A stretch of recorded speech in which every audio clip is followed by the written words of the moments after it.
Hey, what's going on YouTube, and welcome back to another video. Now today we're going to be working on my 1997 Honda Civic Hatchback. And if you guys haven't seen the previous video on this car, I'd really recommend checking it out, and I'll make sure to leave a link above. Now where we left off with this car is that we did some cosmetic upgrades to this, which included getting rid of the majority of the sap that was all over this car, and on top of that replacing the headlight up in the front. And I also did want to apologize for the lack of content last week on this little Honda, because I've actually been recovering because I've been sick, and it was so bad to the point where I lost my voice. It actually feels really good to be speaking to you guys again. But what I really want to concentrate on today is actually replacing the instrument cluster in this car. And I know I've been putting this one off for quite some time. I actually picked this up from the junkyard not too long ago when we also found the hood and some other goodies for this car. This is going to be pretty straightforward, a cluster swap into this one. But what I actually also want to do is I want to maintain the original mileage on this car. So this one on this cluster has 247,000 miles on the clock, but I want to make sure that I can retain the original 159,000 that is currently reading on this car. And I think it only takes a little bit of some extra time to be very careful with taking off the back portion of the cluster and then swapping out the little panel that holds in the mileage. So that should be something that goes pretty quickly. And on top of that too, what I also wanted to do is I wanted to focus on some more cosmetic stuff, which includes using some touch-up paint. And that is actually going to lead us into the sponsor for today's video. So with owning cars of a certain vintage, it's almost inevitable that at one point in time, you're going to come to the point where you need to do some touch-up work on your car. And this little Honda is no exception. It's no perfect example by any means. And as you guys know, this whole channel's foundation is basically built on the backbone of tastefully clapped automobiles. So with Touch-Up Direct, what's really cool about what they have offered here is the fact that they go above and beyond just giving you a paint matched touch-up paint for your car. And what I really love about this is the fact that this is a combo pen and brush. So the brush actually works as something that's going to be more applicable for something that's a larger space or area on your car that you'd like to touch up. Whereas with the pen, it actually uses something with a little bit more precision so you can really get in those spots. And they also guarantee a match for your vehicle or your money back. And on top of that, they really went above and beyond for me, giving me a clear coat as well as a primer and all the little intricacies and details that you would need to patch up your car and make it look nice. Just want to make a huge shout out and thank you to Touch-Up Direct. Now you may be asking yourself, why would you want to do a cluster swap in an old Honda like this? And it's actually to get a tachometer. So in these model Honda Civic Hatchbacks, they were so incredibly simple to the point where they don't even give you a tachometer. So the way that I've been driving the car now has been with a lack of knowing where the revs are at. And as you guys know, I like to take this car autocrossing and, you know, just having some recreational fun in it. And I find myself sometimes not being able to be super confident in knowing when the red line's gonna be.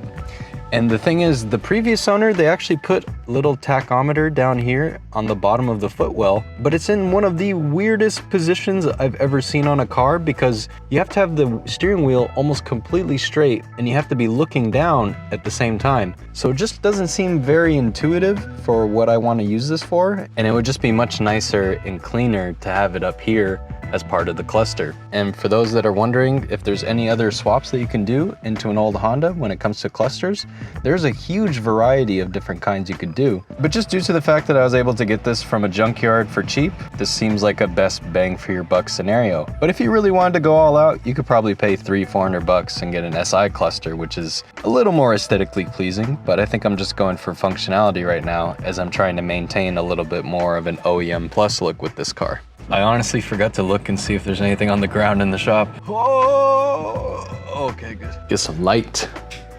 There's 2 Phillips screws on the top, so it helps if you got like a little stubby screwdriver. And then behind that, there's gonna be 4 more Phillips holding in the cluster itself. And if you really need to, you can also tilt adjust the steering wheel to kind of get it out of your way. But let's just crack into this bad boy. Now what? I really don't want to break this piece of plastic. There you go.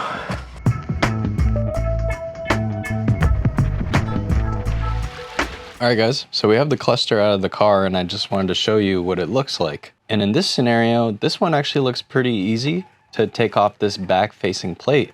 And I believe all it is that's holding in the speedometer with the mileage is going to be these 4 screws right here. And to be able to remove that, there's these black tabs that go all around the cluster itself, where I think what you'll just need to do is just be very careful, because you have to remember that this is an old car and this plastic can get pretty brittle. But the idea is to basically push these all down, and we'll kind of pull this back and maybe even unplug this too in this corner with this wire, and then be able to further investigate how it's all put together.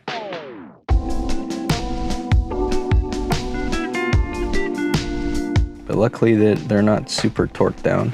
It's interesting though how the stripping for this, it almost looks like it's warped just from the heat.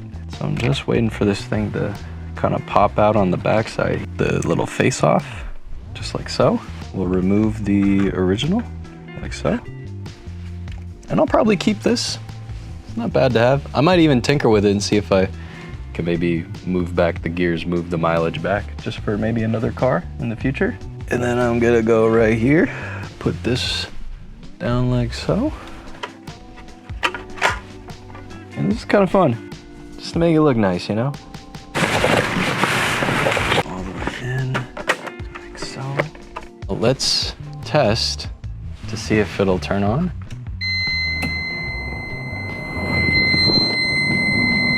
So it was a really good thing that I tested out the cluster before finalizing things, because I found out that these 2 bulbs were bad. But what's nice is I'm able to just very easily swap them out from this one over to this one.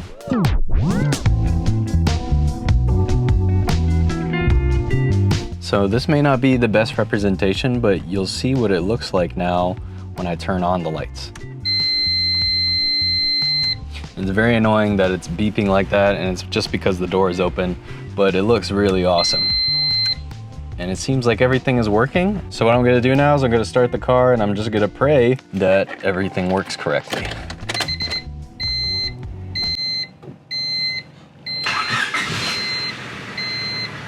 Whoa. Okay, now I was driving for a little bit, and now it's idling at a solid 4K. It's kind of funny, it has no idea what's going on.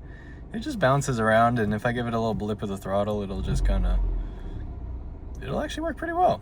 But if you go a little too far, it'll just drop all the way down. Let's see if that makes sense. So we got a whole bunch of stuff going on.